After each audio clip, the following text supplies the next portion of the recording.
রাধে রাধে সবাইকে, good morning. তো সকালবেলা উঠে আজ ভাবলাম তোমাদের সাথে একটা ছোট্ট ভিডিও শেয়ার করা যাক। তো সকাল সকাল ঘুম থেকে উঠে এখানে আমি ব্রাশ করছিলাম আর বাইরের দিকে দেখছিলাম যে সকালবেলা রোদে সব গাছের পাতাগুলো চকচক করছে, দেখতে খুব ভালো লাগছিলো। তারপর এখানে আমি জল খেতে বসেছি। আমি চেষ্টা করি যে সকালবেলাটা আর কি উঠে 1 লিটার জল খাওয়ার।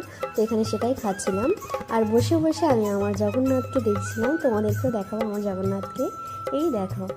তারপর আমার জল খাওয়া কমপ্লিট করে আমি এখন যাব হচ্ছে নিচে গিয়ে দেখলাম যে মা যে সব কাজ কমপ্লিট করে রেখেছে। তো আমার দায়িত্ব চা বানানোর, সেটা আমি বানাবো। বাড়িতে কিছু মিস্ত্রিও কাজ করছে, তো সবার জন্য এখন চা বানাবো।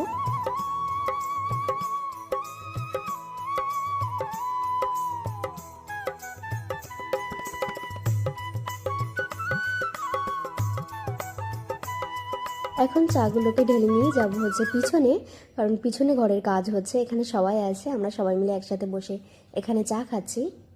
তারপর মা বললো যে কিছু পেঁয়াজ রসুন ছাড়িয়ে দিতে, তো সেগুলোকেও ছাড়িয়ে দিলাম। তারপরে মা কিছু আলু দিয়েছিল, সেগুলোকে ছাড়িয়ে কেটে রেখে দিয়েছি, মা নিয়ে নেবে। তারপরে বেসিংয়ে চায়ের বাসন ছিল, সেগুলোকে একেবারে মেজে পরিষ্কার করে দিচ্ছি, তাহলে মায়ের সুবিধা হবে কাজ করতে। তারপর আমি চলে এসেছি আমার রুমটাকে এখন পরিষ্কার করব। পরিষ্কার করার পর এখন হচ্ছে বাসি ঘরবাড়ি ঝাড় দেব।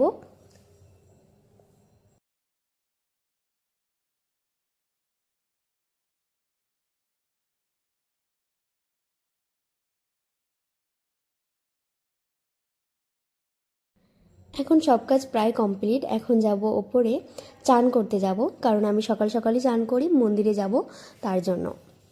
সকালবেলা উঠে মায়ের পুজো না দেওয়া হলে না মনে হয় যে সারাদিন কোনো কাজ হয়নি। তো আমার দায়িত্ব এটাই যে আমার মায়ের পুজো দিয়ে আমার শাশুড়ি মা রান্না করে, আমি সেটাই করি।